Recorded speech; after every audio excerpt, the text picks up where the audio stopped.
ओम श्री परमात्मने नमः। अथ ध्यानम् शांताकारं भुजगशयनं पद्मनाभं सुरेशं विश्वदारं गगनसदृशं मेघवर्णं शुभांगं लक्ष्मीकान्तं कमलनयनं योगिर्विज्ञानगम्यं वन्दे विष्णुमभयहरं सर्वलोकैकनाथकम्। अर्थ, जिनकी आकृति अतिशय शांत है, जो शेष नाग शयन किए हुए हैं, जिनकी नाभि में कमल है, जो देवताओं के भी ईश्वर और संपूर्ण जगत के आधार हैं,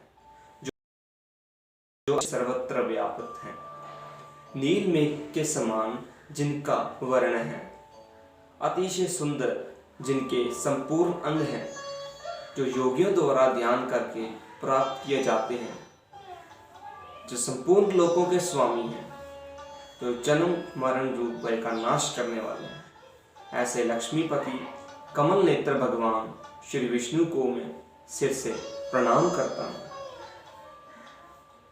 ओम यम ब्रह्मा वरुणेन्द्र रुद्रमरुतः स्तुत्वन्ति दिव्यैस्तवै वेदैः साङ्गपदक्रमो पनिष्ठैर्गायन्ति यं सामगाः ध्यानावसिततन्मृद्वेन मनसा पश्यन्ति यं योगिनो यस्यान्तं न बिन्दुः सुरासुरगणादेवाय तस्मै नमः।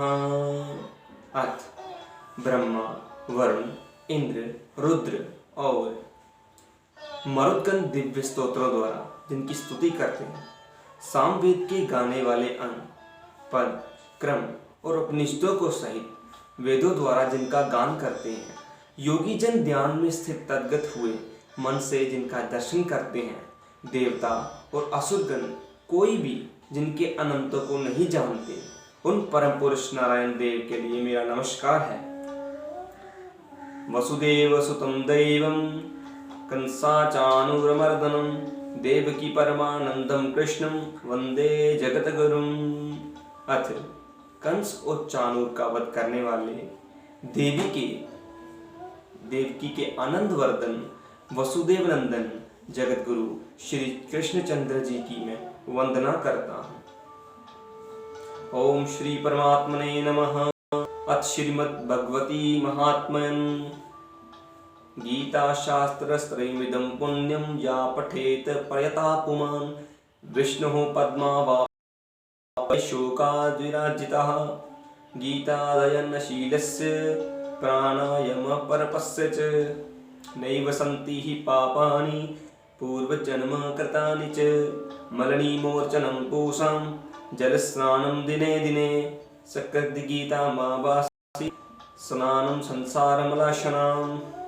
गीतासु गीता कर्तव्या किमन्ये शास्त्रविस्तरैः यः स्वयं पद्मनाभस्य मुखं पद्माद्विनीसृता भारतामिति सर्वस्वं विष्णोर्वर्कध्वनिश्रुतं गीता गङ्गोदकं पीत्वा पुनर्जन्म न विद्यते सर्वोपनिषदो गावो दोग्धा गोपालनन्दना पार्थेवतसः सुदीवोक्ता दुग्धं गीतामृतं महत् पुत्र गीतमेको देवो देवकी पुत्रैव एको मंत्रस्य नामानि यानि कर्मापगैकं तस्य देवस्य सेवा। गीता महात्म्य। जो मनुष्य शुद्ध चित होकर प्रेम पूर्वक इस पवित्र गीता शास्त्र का पाठ करता है, वह भय और शोक आदि से रहित होकर विष्णु धाम को प्राप्त कर लेता है। जो मनुष्य सदा गीता का पाठ करने वाला है तथा प्राणायाम में तत्पर रहता है, उसके इस जन्म और पूर्व जन्म किए हुए समस्त पाप निसंदेह नष्ट हो जाते हैं। जल में प्रतिदिन किया हुआ स्नान मनुष्यों के केवल शारीरिक मल का नाश करता है, परंतु गीता ज्ञान रूप जल में एक बार भी किया हुआ स्नान संसार मल को नष्ट करने वाला है। जो साक्षात कमल नाभ भगवान विष्णु के मुख कमल से प्रकट हुई है, उस गीता की बलिभांति गान करना चाहिए। अन्य शास्त्रों के विस्तार से क्या प्रयोजन है। जो महाभारत का अमृतोपम सार है, तथा जो भगवान श्री कृष्ण के मुख से प्रकट हुआ है, उस गीता रूप गंगा जल को पी लेने पर पुनः इस संसार में जन्म नहीं लेना पड़ता। संपूर्ण उपनिषदों गौ के समान है। गोपाल नंदन श्री कृष्ण दुहने वाले हैं, अर्जुन बछड़ा है तथा महान गीतामृत ही उस गौ का दूध है और शुद्ध बुद्धि वाला श्रेष्ठ मनुष्य ही इसका भोक्ता है। देवकी नंदन श्री भगवान श्री कृष्ण कहा हुआ है, श्री गीता शास्त्र ही एकमात्र उत्तम शास्त्र है। भगवान देवकी नंदन ही एकमात्र महान देवता हैं, उनके नाम ही एकमात्र मंत्र है और उन भगवान की सेवा ही एकमात्र कर्तव्य कर्म है।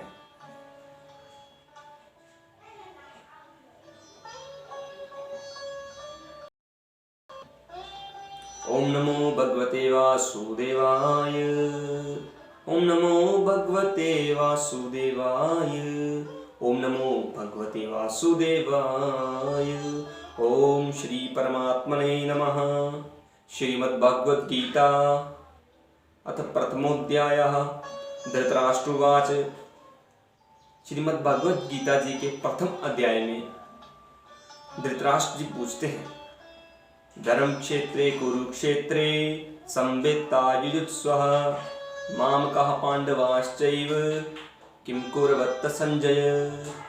अर्थात धृतराष्ट्र बोले, धर्म भूमि कुरुक्षेत्र में एकत्रित युद्ध की इच्छा करने वाले मेरे और पांडु के पुत्रों ने क्या किया।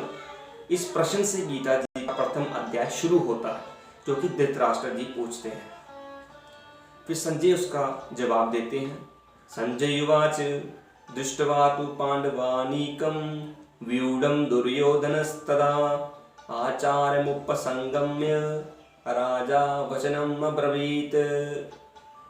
अर्थात संजय बोले, उस समय राजा दुर्योधन ने व्यूह रचना युक्त पांडवों की सेना को देखकर और द्रोणाचार्य के पास जाकर ये वचन कहा। संजय जी बोलते हैं, पश्चेतां पांडुपुत्राणाम आचार्य महतीं चमूं व्यूढां द्रुपद पुत्रेण तो शिष्येन धीमता। हे आचार्य, आपके बुद्धिमान शिष्य द्रुपद पुत्र दृष्टगुम्न द्वारा व्यूहाकार खड़ी की हुई सेना पांडु के पुत्रों की इस बड़ी भारी सेना को देखिए। अत्र शूरा महेश्वासा भीमा अर्जुन समायुधि युयुधानु विराटश्च द्रुपदश्च महारथः दृष्टकेतुश्चेकितानः काशीराजश्च वीर्यवान् पुरजित्त कुन्तिभोजश्च शैब्यश्च नरपुङ्गवः युधामन्युश्च विक्रांत उत्तमोजायश्च वीर्यवान् सुभद्रो द्रौपदेयाश्च सर्व एव महारथः। अर्थात इस सेना में बड़े बड़े धनुषों वाले तथा युद्ध में भीम और अर्जुन के समान शूरवीर, सात्विक और विराट तथा महारथी राजा द्रुपद, दृष्टकेतु और चेकितान तथा बलवान काशीराज, पुरोजित, कुंती भोग और मनुष्यों में सर्वश्रेष्ठ शैब्य, पराक्रमी युद्धामन्यु तथा बलवान उत्तमोजा, सुभद्रा पुत्र अभिमन्यु एवं द्रौपदी के पांचों पुत्र, ये सभी महारथी हैं। अस्माकं तु विशिष्टाये तानि बोधं द्विजितं नायकं मम सैन्यस्य संख्यार्थं तान् बब्रीव। हे ब्राह्मण श्रेष्ठ, अपने पक्ष में जी जो प्रधान है उनको आप समझ लीजिए। आपकी जानकारी के लिए मेरी सेना के जो सेनापति हैं उनको बतलाता हूँ। भवान् भीमश्च कर्णश्च कृपश्च समितिञ्जयः अश्वत्थामा विकर्णस्य सोमदत्तिस्थवैव च। आप द्रोणाचार्य और पितामह भीष्म तथा कर्ण और संग्राम विजयी कृपाचार्य तथा वैसे ही अश्वत्थामा, विकर्ण और सोमदत्त का पुत्र भूरिश्रवा। अन्य च बहवः शूरा मदर्थे तक्तजीवितः नानाशस्त्रपहरणः सर्वे युद्ध विशारदः।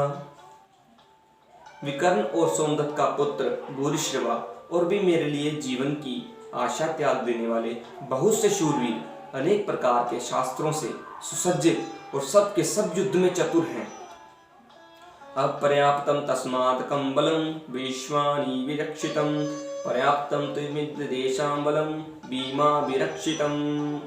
भीष्म पितामह द्वारा रक्षित हमारी वह सेना सब प्रकार से अजय है और भीम द्वारा रक्षित इन लोगों की ये सेना जीतने में भी सुगम है। अयनेषु च सर्वेषु यथा भागं व्यवस्थितः भीष्मेवारिरक्षन्तु भवन्तः सर्व एव हि। इसलिए सर्व मोर्चों पर अपनी अपनी जगह स्थित रहते हुए आप लोग सभी निसंदेह भीष्म पितामह की ही सब ओर से रक्षा करें। तस्य संजनयन् हर्ष कुरुत वृतः पितामह सिंहनादं विघ्नो गैचौ शंखं दद्दमै प्रतापवान्। कौरवों में वृद्ध होकर बड़े बड़े प्रतापी पितामह भीष्म ने उन दुर्योधन के हृदय में हर्ष उत्पन्न करते हुए उच्च स्वर से सिंह की दहाड़ के समान गरज कर शंख बजाया। तथा शंखाश भयश्च पणवान कगो मुखः सहसैवावहन्तञ्च सशब्दस्तु मलयो भवत्। इसके पश्चात शंख और नगाड़े तथा ढोल मृदंग और नरसिंह के आदि बाजे एक साथ ही बज उठे। उनका वह शब्द बड़ा भयंकर हुआ। तथा श्वेतैर्हरियुक्तो महति स्वयंदे स्थितो माधवः पांडवाश्चैव दिव्यो शंखो प्रदम्भतौ। इसके अंतर सफेद घोड़े से युक्त उत्तम स्थल में बैठे हुए श्री कृष्ण महाराज और अर्जुन ने भी अलौकिक शंख बजाए। पांचजन्यं ऋषिकेशो देवदत्तं धनंजयः पौंड्रं ददमो महाशंखं भीमकर्मामृकोदरः। श्री कृष्ण महाराज ने पांचजन्य नामक अर्जुन ने देवदत्त नामक और भयानक कर्म वाले भीमसेन ने पौंड्रा नामक महाशंख बजाया। अनंत विजयं राजा कुंती पुत्रो युधिष्ठिरः नकुलः सह दैवश्च सुधोष्मणि पुष्पकौ। कुंती पुत्र राजा युधिष्ठिर ने अनंत विजय नामक और नकुल ने तथा सहदेव ने सुघोष और मणि पुष्प नामक शंख। काश्च परम वासाः शिखिंदा च महारथा दृष्टद्युम्नो विराटश्च सात्याकिंच पराजिताः द्रुपदो द्रौपदेयाश्च सर्वशाः पृथिवीपते सुभद्रश्च महाबाहु शंखादान वधु पृथक पृथक। श्रेष्ठ धनुष वाले काशीराज और महारथी सिंह ने शिखंडी एवं दृष्टद्युम्न तथा राजा विराट ने और अजय सात्विक राजा द्रुपद एवं द्रौपदी के पांचों पुत्र और बड़ी भुजा वाले सुभद्रा पुत्र अभिमन्यु, इन सभी ने हे राजन सब ओर से अलग अलग शंख बजाए। सघोषो दातराष्ट्राणां हृदयानि वर्धारयत् नभश्च पृथ्वीं चैव तुमुलो वयोनुदायन। और उसका भयानक शब्द ने आकाश और पृथ्वी को भी गूंजते हुए धृतराष्ट्रकों के अर्थात आपके पक्ष वालों के हृदय विदीर्ण कर दिए। अथ व्यवस्थितानां दृष्ट्वा दार्ताराष्ट्राणां कपिध्वजः प्रवृत्ते शस्त्र संपाते पांडवः ऋषिकेशां तदा वाक्यं विदामाहं महीपते सैन्योरिवर्यो मध्ये रथनं स्थापयं मेचुयेत्।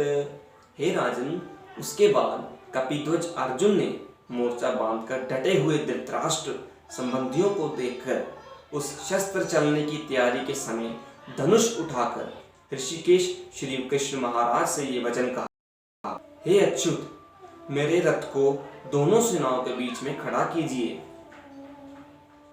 यावदेवातिरक्षिंहं युद्धो कामान् अवस्थितान् कैमेर्या सर्वयोहुद्धम् अस्मिन् समुद्यमे।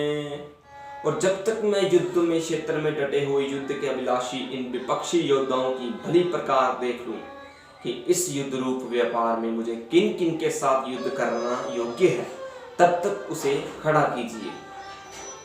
यो तस्य मानवेक्षिंहं याहित्रं समागतः दातास्य दुर्वृद्धे युद्ध ही प्रियंचिकर्षविराः।